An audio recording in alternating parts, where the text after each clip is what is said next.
Dizer para vocês que eu estou aqui para um convite a vocês. Quando a gente vai para Disney ou vai para algum local, a gente pensa com um ano de antecedência, porque tem que ver o preço do dólar, tem que ver as coisas, tem que ver as questões. Eu não sei quem vai estar no Ministério de Evangelismo ano que vem. Eu não sei se vamos ou para onde vamos, mas eu creio que vamos.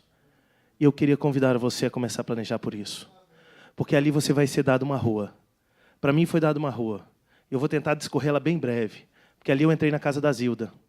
E talvez daquilo tudo que falamos do Evangelho, quem talvez tenha mais prestado atenção foi o Jubileu. O Jubileu é o papagaio que ficava andando na sala.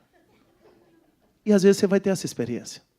Talvez você vai para a casa do lado e vai ver o José, amargurado com Rubiataba, pela vida que ele estava ali. Ele conhecia o Evangelho, mas ele disse que toda a desgraça caiu na vida dele e ele não tinha mais graça. E o seu José, depois daquele convite, ele apareceu na praça e fez a barba, fez o cabelo e queria mostrar para a gente o que ele tinha feito. Eu não sei como Deus vai continuar tratando José. Mas aí você segue para a próxima casa, que é a Maria. Maria crente. Mas há um ano tinha perdido o esposo e ela não tinha filhos. E o coração dela doía. E ali a gente pôde compartilhar do amor de Deus com ela. Aí naquela rua eu comecei a ver a minha história, as nossas histórias. E eu talvez esteja falando da história de vocês. Porque aí mais à frente a gente entra na casa da Margarida. Sorridente, alegre, aceita o estudo bíblico, aceita. Dá seu nome. Luzia, não sei das quantas. Onde é que está a Margarida? Ah, não, parece que ela não gostava do nome dela. A gente não conhece as histórias. Mas a Margarida aceitou um estudo bíblico. A Remilda passou pela rua. Eu falei assim, Remilda, então eu vou na sua casa, é onde? Dobra aqui, em frente à mangueira. Meus irmãos, eu acabei minha rua, virei na rua. Sabe qual era o nome da rua? Avenida das Mangueiras. Devia ter umas 300 mangueiras na rua. E nós fomos batendo de casa em casa até achar a rua, a casa da Remilda. Esposo do Valdemar, que tem uma sariema doce, que anda do lado da gente. Cara crente. Crente. Que depois foi na praça visitar, mas você vê a alegria de um irmão ver outro irmão e está lá na praça sorrindo. Então eu vi um crente do Senhor que me abençoou e a gente se abençoou ali. Mas aí eu vi a história de Lázaro. Eu entrei na casa de Lázaro. A esposa dele me deu a Bruna no telefone para eu orar por ela, porque a neta dela, que estava numa cidade que é para sair da casa do esposo, sei lá, era tanta confusão que eu não sabia. E eu orei no telefone pela Bruna. Mas aí logo em seguida, aquela mulher que não quis ir na igreja, porque ela disse que ela é de outra, ela é católica, ela não queria de jeito nenhum, mas ela falou assim, esse aí tentou se suicidar. Era o Lázaro. Aí o Lázaro olhou assim para mim, um senhor de 60 e poucos anos. E, não, moço, é o seguinte, eu estava com as dores nas costas aqui, e aí eu vim aqui na cozinha procurar um remédio. Aí, como eu não achei o remédio, no carro tinha um chumbinho, né? Que é veneno de matar rato. Aí eu falei, eu vou lá no carro, pego o chumbinho, jogo na boca, tomo água, deito aqui que passa todo o sofrimento.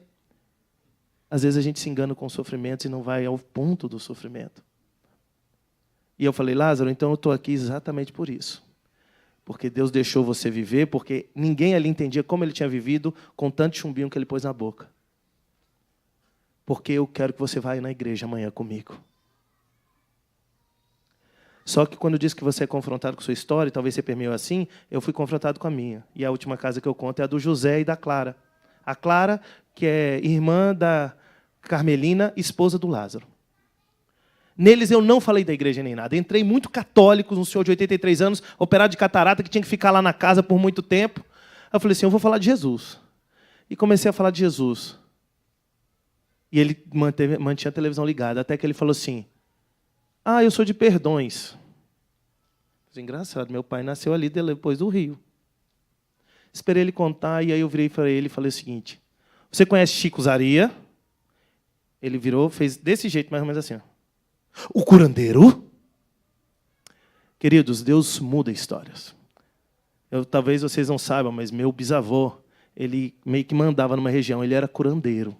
Ele não conhecia o Senhor e mexia com coisas muito estranhas, coisas estranhas. E ele olhou com um olhar assim, o curandeiro? Olha o que ele fazia, dava certo. E ele começou a contar coisas, e aí eu sei que num momento eu pude falar assim, mas Deus mudou a história da minha família. Então eu vi que ali naquelas casas eu encontrei a história da minha família.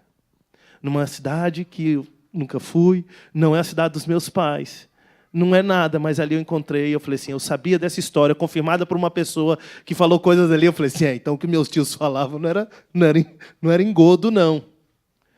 E eu falei assim, mas Deus mudou a história do meu avô.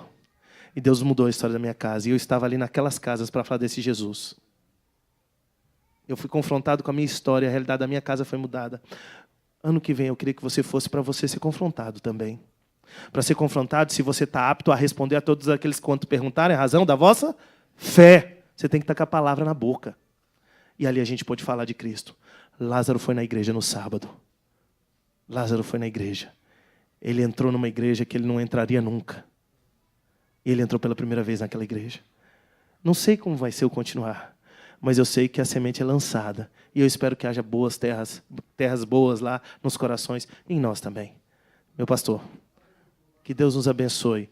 É o meu convite. Está se planejando para o ano que vem? Se planeje. Amém. Obrigado. Louvado seja Deus.